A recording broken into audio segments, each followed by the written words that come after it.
I'd do a quick overview of our next project in my Paper Scissors Story Facebook group. We're going to be starting middle of October 2021. I think that's the year, not entirely sure. Anyway, I've used the amazing Graphic 45 Midnight Tales paper. I've been holding this for a while.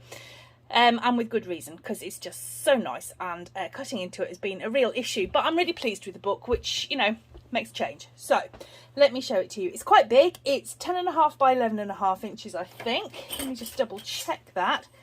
11.5 by 10.5 inches. And the cover, well, I just love that image, so I had to have that on the front, except it's not on the front, it's actually on page 1, because what we've got here is a framed cover. It is a thick chipboard cover. I am going to make this slightly bigger in class, because once I'd put all my photo mats in, I needed a bit more room, so I will be adjusting the size of the spine.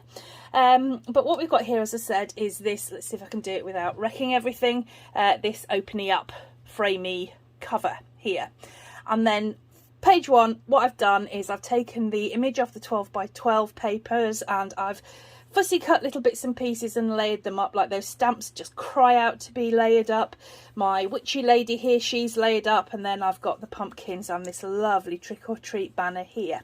Now what you'll notice straight away is that actually our hinges are smaller than our pages, which are 10 by 10, because I wanted to make a bit of a feature of them. So these are much shorter than the actual pages themselves. But you turn on to page 2, and what I've done here is I've made a photo mat. Now I haven't finished my photo mats yet, but I don't think that matters particularly. We've got a big photo mat here, and then this opens up to give us a very simple basic pocket with photo mat and room for a lot more photo mats, but I just ran out of time making too many. So our photo mat goes in there and acts as a closure. With all of these images, what I've done again is I've layered them up, same on this one. I've used the stickers and bits of chipboard and layered things up so that we get this kind of like real 3D effect. Now on this side, what we've got is one of the cutter parts here. Open that up, and this is a bit of a nod to my Bloom Street book, because I just kind of like the configuration, so ended up, oh Max, thank you. So ended up kind of, you know, having a bit of a nod to that. So photo mat in here, we've got a simple pocket, open that up like that, room for photos, and Max, please.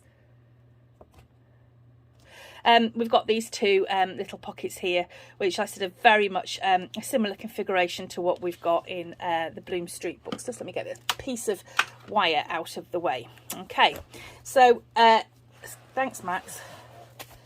Turn that over, and what we've got here is a very simple stack pocket, but I've put one of the images, one of the cut apart images, layered it up and put that on there. And then on this side, what we've got are these two little separate sort of pockets, I guess. They've got photo mats in there. Lift it up and you've got photo mat in there. They've got photo mat in there as well. Lift that round, Max, shift. You've got a very simple pocket here and a very simple pocket with a photo mat there as well. Turn that page over, and what we've got here is a belly band with, I haven't finished my photo mats, space for photo mats in here, and then sort of like it's not a stack pocket, it's just a sort of an insert pocket that goes in there like that. And then on this side, well, no book is complete without a waterfall, so I've put a waterfall, just a very simple one down that side. You open that up, thanks Max, and you've got space here for photo mats.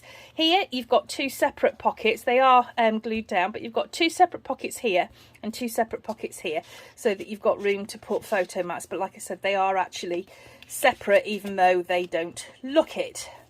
And then our very last page on the back, what we've got here is another stack pocket that goes on there with space to put a photo mat in there.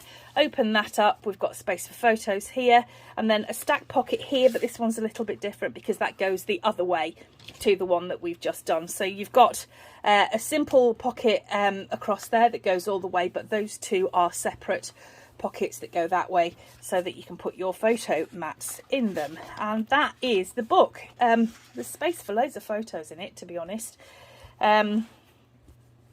Kits are going to be available in scraplab.co.uk. They will be £55, and it includes everything that you need bar your tools and bar your adhesives. Do go and take a look at the scraplab.co.uk if there's any left. Alright then guys, I hope you like this book. I certainly do. Max tolerates it, which is good of him. And we'll be back really soon and see you later. Bye!